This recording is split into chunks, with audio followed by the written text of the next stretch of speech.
मैं सिगरेट अपना पाइप पीता हूँ। अभी तो मैंने दारू छोड़ दी है, लेकिन एक वक्त में दारू पीता था। अच्छी बात नहीं है ये, मुझे भी रियलाइज है। आई ऑल्सो नो कि मैं गलत कर रहा हूँ। সিনেমা নিয়ে বেশ খুঁতখুঁতে হলেও ব্যক্তিগত জীবনে একটা সময় নাকি মদ্যপানি ডুবে থাকতেন আমির খান। সে সময় তার খেয়ালই থাকতো না কোনো দিকে, এমনকি কতটুকু খাচ্ছেন সেটিও মনে করতেন না। এক কথায় পুরো দস্তর নেশাগ্রস্ত হয়ে পড়তেন। এমন আকণ্ঠ মদ্যপানের কথা নিজেই স্বীকার করে নিয়েছিলেন আমির খান।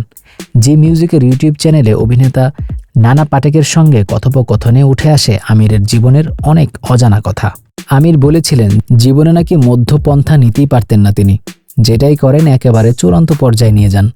মদ্যপানের ক্ষেত্রেও একই ঘটনা ঘটেছিল তার সঙ্গে। নানা পাটেকের সঙ্গে এক সাক্ষাৎকারে মদ্যপান নিয়ে খোলাখুলি কথা বলেন আমির খান। আমির কি সময়ানুবর্তিতা মেনে চলেন?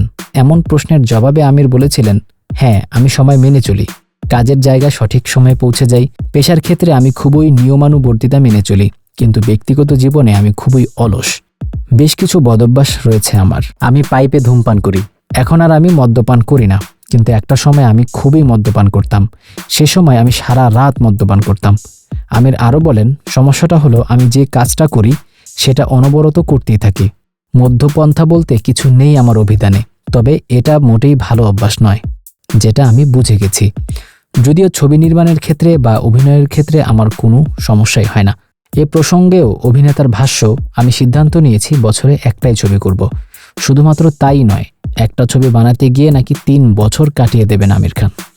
শেষবার লাল সিং চাড্ডা ছবিতে দেখা গেছে আমিরকে। তার সঙ্গে পর্দা ভাগ করেন করিনা কাপুর খান।